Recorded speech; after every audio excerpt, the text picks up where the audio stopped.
In the early 1900s, the Venus of Willendorf was sent via the United States Postal Service to Hannibal, Missouri,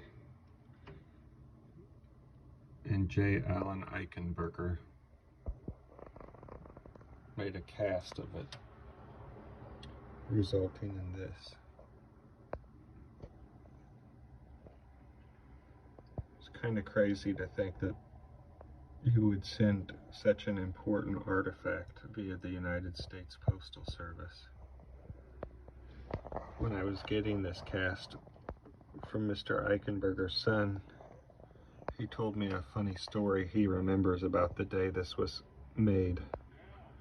He said he remembers sitting at the table eating dinner and a buzzer goes off.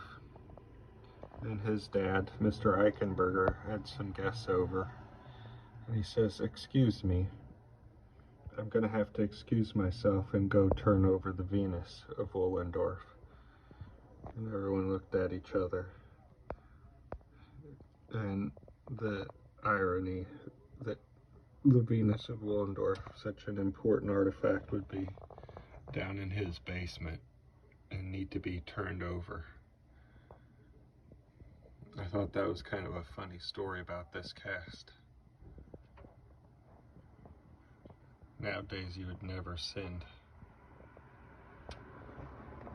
the Venus of Willendorf via the United States Postal Service to Hannibal, Missouri.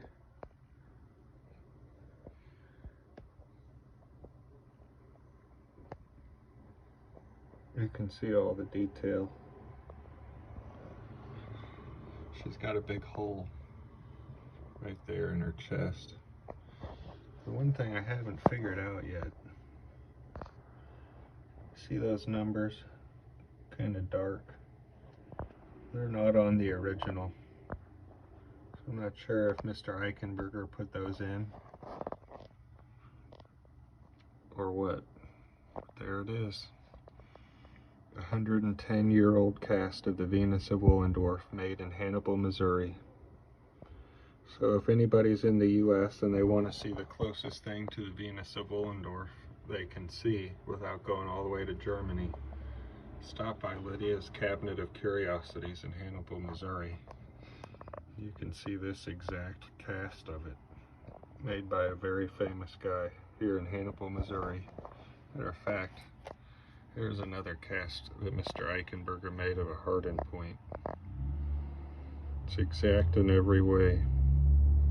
He would make these for museums. Isn't that beautiful? I think I might have. There's another one right there he made. That's an Eichenberger cast.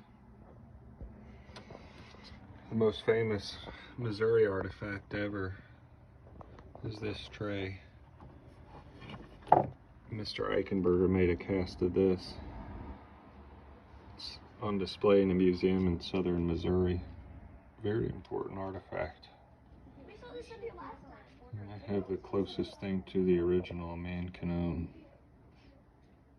All those scratches, everything should be there. Even that chip.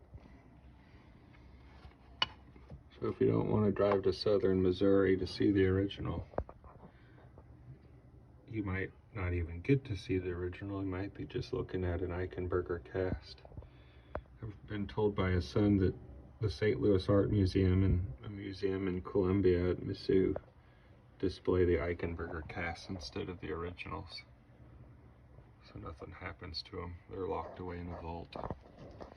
We might not even get to